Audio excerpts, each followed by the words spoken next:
দক্ষিণ চব্বিশ পরগনার ক্যানিং ৭ নম্বর দিঘিতে চলছে মৎস্য শিকার। বিশাল বড় বড় মাছ আছে এই ৭ নম্বর দিঘিতে।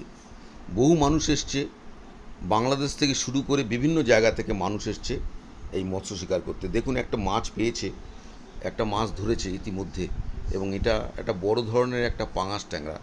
সেই মাছটা তুলে নিয়ে এসছে। দেখুন, নেটে করে ছিপে বেঁধেছিল, তারপরে খেলিয়ে সামনে আনার পর জাল থেকে তুলে নিয়ে এসছে এই পাঙাশ ট্যাংরাটা।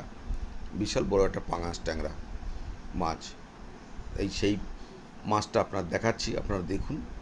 এছাড়া বিভিন্ন মানুষ যারা পাশ ফেলছেন তারাও মাছ পাচ্ছেন, অনেক প্রচুর মাছ। এই একজন মাছ ধরেছেন একটা, দেখুন, নিশ্চয়ই কোনো বড় মাছ হবে, উনি তুলতে পারছেন না, মাঝে মাঝে টেনে নিয়ে যাচ্ছে মাছ দূরের দিকে।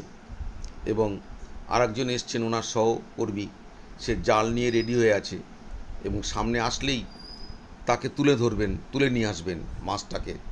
এবং নিঃসন্দেহে একটা বড় মাছ এটা, এবং সেই জালে জড়িয়ে যাচ্ছে, অন্যান্য ছিপের সঙ্গে জড়িয়ে যাচ্ছে সেই মাছটা, দেখুন।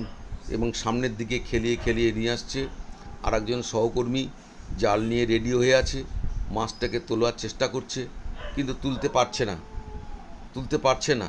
বড় মাছ বলেই সে টেনে চলে যাচ্ছে, ছিপ নিয়ে দূরে সরে নিয়ে চলে যাচ্ছে, আবার দূরে চলে গেল। সেই মাছটা কাছে এসেছিল, আবার এইবার মনে হয় সম্ভবত হবে, এইবার হয়ে গেছে, মাছটা তুলে নিয়েছে। যাক, মাছটা খুব বড় না হলেও মোটামুটি একেবারে ছোটো নয়। আরেকজন, সেও একটা মাছ পেয়ে ধরেছেন, পরপর ধরছেন, প্রচুর মাছ, প্রচুর বড় বড় মাছ এই পুকুরে। তিনিও খেলিয়ে খেলিয়ে নিয়ে আসছেন, গুটিয়ে গুটিয়ে নিয়ে আসছেন মাছটাকে। কি করে মাছটা তোলা যায়? আরেকজন, সে সহকর্মী, সে জাল নিয়ে রেডি হয়ে আছে, যাতে মাছটাকে তুলে নেওয়া যায়। আস্তে আস্তে গুটিয়ে গুটিয়ে খেলিয়ে খেলিয়ে মাছটাকে কাছের দিকে নিয়ে আসছে, আবার সে দূরে চলে যাচ্ছে মাছটা, আবার আস্তে আস্তে নিয়ে এসছে, এই তুলে নিয়েছে মাছটা। দেখুন, মাছটা তুলে নিয়ে এসছে। নিঃসন্দেহে এটা একটা কাতলা মাছই হবে, কত ওজন হবে বলতে পারবো না, তবে একটা কাতলা মাছ। এবং দেখুন, মাছটাকে তুলে নিয়ে এসেছে। সে ছোট হোক বড় হোক, একটা মাছ সে সহজে তুলে নিয়ে আসতে পেরেছে ছিপ দিয়ে। আপনারা দেখছেন, সেই ছবি আপনাদের দেখাচ্ছি।